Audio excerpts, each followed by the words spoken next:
Энэ хоёр хөрөнгө оруулалтын банкны одоо нийт хийсэн ажлын зардал нь юу? Хөгжлийн банкны гүйцэтгэх захирал Мөнхбат Самура бондын талаар анхудаа аль биесны мэдээлэл өглөө. Түүний хэлж байгаагаар энэ оны 1-р сарын 6-нд Хөгжлийн банкны дансанд 30 тэрбум йений дүнтэй Самура бонд 24.3 тэрбум шилжин оржээ.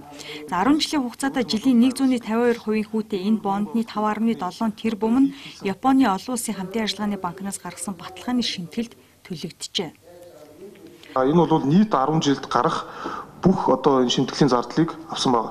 Энэ бол биднэрт ямар давуу тал үүсгэж байгааг вэ? Бид нар одоо цаашдаа зөвхөн хөрөнгө оруулагчдад төлөх 152%-ийг жилдээ төлөөд явна. Бондын хүүгийн зардлыг нөхөх хэмжээтэйгээр дотоодын 2 банкнд байршуулсан нь хаан худалдаа үйлчлийн банк юм байна. Жухам яг хэдэн хувийн хүүтэй байршуулсныг одоогоор хэлэх боломжгүй тооцоо гараагүй гэж байна. Самура бондыг асар бага хүүтэй гэж тэрээр онцолж байна. 152% хүүг жилээр тооцоход 4.4 сая $4 болно гэж байгаа юм. За бонд гаргахад Японд тэргүүлэгч хөрөнгө оруулалтын 2 банк ажиллажээ. Арилжаа амжилттай хийдвэл бондын 1.1%-тай тэнцэх хураамжийг тэд авах юм байна. Бусад одоо бонд гаргасан жишээтэй харьцуулах юм бол бас доогуур тогтож чадсан гэж бид бол хөдөө бол баяртай байна. Яг гэвэл хэрвээ Чингис бондтой харьцуулах юм бол энэ бол бас 0.1% байсан шүү дээ. Тэгэхээр энэ бол олон улсын жишгээр бол нэлээд багтаа орно. Анх удаа гарч байгаа нэр хүндтэй арилжаа гэдэг утгаараа бол манай одоо хамтарч ажилласан Японы банкуд бол зөвшөөрсөн. Тэрэнд бол баярлж байгаа. Анх бас Хөгжлийн банкнаас гарч ирсэн 580 бондтой харьцуулах юм бол энэ зардал бол 2 дахин бага зардал гарсан. Самура бондыг эрсдэлтэй бонд гэж зарим эдийн засагчид үгнэж байгаа.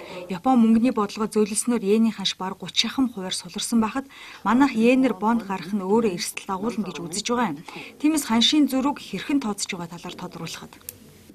Нэгт бид нар бол 10 жилийн дараа 30 тэрбум йенийг шууд нэг дор төлнө. Тэгэхээр энэ 30 тэрбум йен маань биднэрт эргээд орлого болоод ороод ирсэн багс бол йенийхээ эрсдлийг долларын эрсдэл рүү одоо шилжүүлэхтэй тэр ажлыг бол бид нар идэвхтэй судлаа явж байна. Тэгээ энэ талаар мэдээж ирэх дараа нь яг ямар ханштай болсон бэ гэдгийг те мэдээлэх болно. Яг гэвэл одоо хэлэхэд эртөө бид нар бол яг судалгаагаа дуусгаагүй байна. Олон талаас одоо саналуудыг авах ажил явж байгаа. Энэ бол бас тодорхой хэмжээгээр хамгийн бага саналаа авч иж те хамгийн бага санал дээр хийх тийм ажил байхгүй.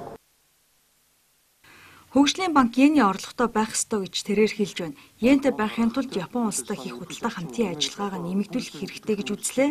За ер нь йений эрсдлийг $10 эрсдэл рүү шилжүүлэх шаардлагатай бөгөөд за энэ талаар судалж байгаа гэлээ. Самура бондын хөрөнгийг үйлдвэрчлэлтэнд зарцуулна. Тиймээс санхүүжилтээс олсон орлогоороо бондыг эргэн төлөхнэ.